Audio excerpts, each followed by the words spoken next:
Season 2 of Modern Warfare 3 is jam-packed with more content than we were originally expecting, and this video is going to tell you everything that you need to know about Season 2 of Modern Warfare 3. Starting out in Warzone, we're getting Fortune's Keep, the classic fan-favorite Battle Royale map returns. However, it's had the reverse of a makeover.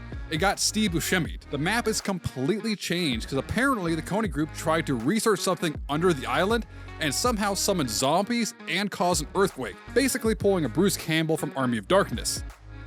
But this did introduce some new interesting points of interest on the map. First off, we have the research vessel. After this whole incident, Kony Group put out a research vessel going around the island to research the effects of what they did, and we still don't know what they did quite yet. But they did tear the island apart, and there are some massive cracks in the island. So, Call of Duty introduced a new feature, the expandable bridges. These new expandable bridges are brought in, and they're basically bridge layers that have a control panel on one side. This lays down the bridge and allows you to cross over if you're on the control side. However, if you're not on the control side, you're kind of out of luck, meaning that you can use this opportunity to gatekeep other teams, or you can use it as an opportunity to get across these big old cracks very quickly. Along with all of this, the Kony Group actually created underground facilities across the entire island. So Call of Duty brought in a new kill streak to help counteract people who might want to camp in these underground facilities. It's called the Bunker Buster. It's a bomb that impacts the ground, drills down, and detonates like a cruise missile once it finds a cavity underground. If there's no cavity, then it's going to detonate on the surface like a cruise missile. This is basically your way to combat these people who like to hide underground in the tunnels and such, and we know that's going to be coming across all Warzone game modes, which makes hiding underground an unviable option in the update. And on top of this, Call of Duty is also introducing a new public event to help kind of explain what's going on in Fortune's Keep called the Rogue Signal Event. The Rogue Signal event sees you going to different portable radio stations across the island that the Kony Group set up in order to get an advanced view of what the next ring will be and to help figure out kind of what's happening on Fortune's Keep and what was the original catastrophe in the first place. And while you're running around the map of Fortune's Keep, you'll probably find a pretty familiar field upgrade, the PDS. The PDS actually returns, which for those of y'all who don't know, is the portable decontamination station. It basically gives you about 8 seconds in the gas where you can throw it down, and it creates a small safe zone in the gas where you can breathe and actually recover your health. Although it only lasts for a couple seconds, so it's only meant as a last resort. I can guarantee you're going to probably run into somebody who's trying to camp with it. The good news is that it stands out like a sore thumb when someone uses it. It's a bright white blob that you can see into on the map throughout all the green. It's going to take predominance and you'll be able to see the enemy when they use it. That way they can't camp in the gas the entire game. And the biggest thing that this update is bringing to Warzone is the new ranked play for Resurgence in Warzone. This is going to be a new interesting way that we're going to play Resurgence, and it's actually going to be ranked, so it has a little bit different rules. Every single time you enter a game, it will cost you a certain amount of SR. You will lose points for deaths in Resurgence. However, kills, team wipes, and placement will give you SR. The good news is you can't lose more SR than it costs you to enter the game. So all of these Resurgence gods you see on TikTok probably won't play it because they would get embarrassed pretty bad. But moving on to one of the most popular game modes in Modern Warfare 3, Zombies is getting a few updates itself. We're going to get a new Dark Ether story continuation in the new mid-season update that will expand upon kind of Zakhayo's influence in Zombies, and will also focus on Ravenov leading a team into the Dark Ether and then trying to escape once he gets locked inside. And the next story mission will see Kate Laswell being brought in to kind of break everyone out and bring them back from the Dark Ether back into the normal world as an entity tries to communicate with this team who's lost in the ether.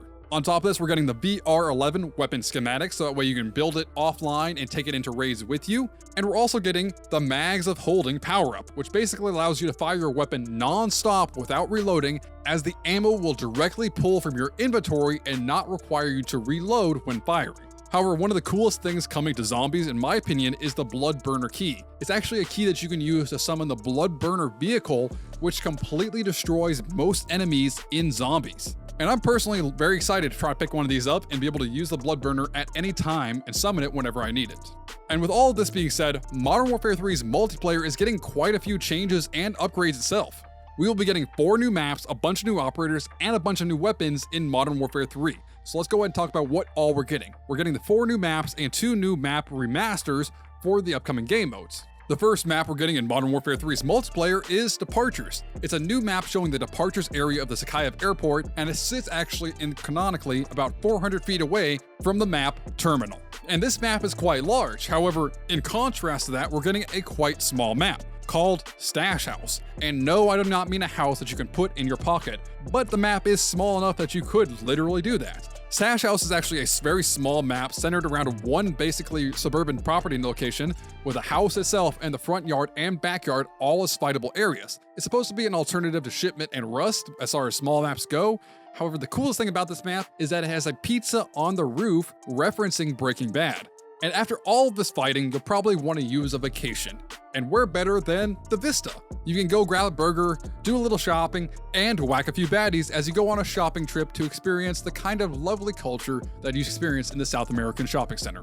And after you're done with this shopping center, you might want to travel actually to the newest map, Das Haus, which is actually a remaster of the Vanguard map Das Haus, except for this time it's built on top of a skyscraper, and it will bring you to new heights. And Das Haus is a typical mid-sized Call of Duty map with 3 primary lanes of fighting and a couple little skyscraper areas on the outside that you can jump onto and kind of rotate around the map if you're getting blocked off. It's going to be a lot of fun, and I'm personally pretty excited for this remastered map in the kind of modern setting. On top of these 4 maps, we're also getting 2 new map variants coming with the Decay's Realm event later in season. The first is Airborne, the Pustulate Palace of Parked Plains, and all the oozing goozing slime that's covering this entire version of Terminal, as well as Skid Row, the overgrown map of Skid Row, and it's covered in vines and plants that have started to grow after everyone left town for some inexplicably unexplained reason. Modern Warfare 3 is also introducing a brand new operation, Operation Tin Man. Set on a skyscraper in Urzikstan, you're divided up into 2 teams. You have the defending team and the attacking team. The attacking team parachutes in on lands on the roof and tries to fight their way down to the servers to actually take control and hack the information out, whereas the defending team is trying to stop that from happening. They're trying to shoot these people out of the sky before they land and defend the server room from the attack going on currently. We're getting 5 new game modes. We're getting Snipers Only, Team Gun Game, Horde Point, which is hardpoint with zombies, Juggermosh, which is all juggernauts all the time, and Bounty, which is team deathmatch, except for one player on the enemy team is going to be a high-value target that gives you extra points when you kill them. Ranked play in Modern Warfare 3 is completely resetting with the launch of Season 2, so go ahead and get the last couple games in before the season resets, and maybe try again next season to get in the top 250 in the game. However, Season 2 also introduced new operators, new weapons, and a new vest, so let's go ahead and talk about all of that. First off, we're getting Kate Laswell as a playable operator, John Doe, the new Black Cell operator, Rick Grimes, who's coming in the Battle Pass, Michonne, who's coming as a playable operator that you can buy out of the store later in season, and we're getting 2 new operators for the Cryptid event coming later in season. We're also getting 4 new weapons. We're getting the BP-50, which is basically the F-2000 from the original Modern Warfare games, the Ram-9, which is the 9mm version of the Ram-7, the SOA Subverter, which is going to come in the mid-season update, and the Soul Render Sword, which is going to come in season as well. But we're also getting the new vest, the Ninja Vest. This is going to completely eliminate footstep sounds. It also makes you immune to movement reduction effects, basically meaning if you get shot with crippling rounds, they won't affect you at all. You get an extra shuriken and an extra throwing knife, and on top of this, you will resupply your shurikens and throwing knives every 25 seconds. And Season 2 is shocking because recently Call of Duty laid off a bunch of their employees. And if you want to know about that, click on this video right here and learn the truth about what the layoffs actually mean for Call of Duty.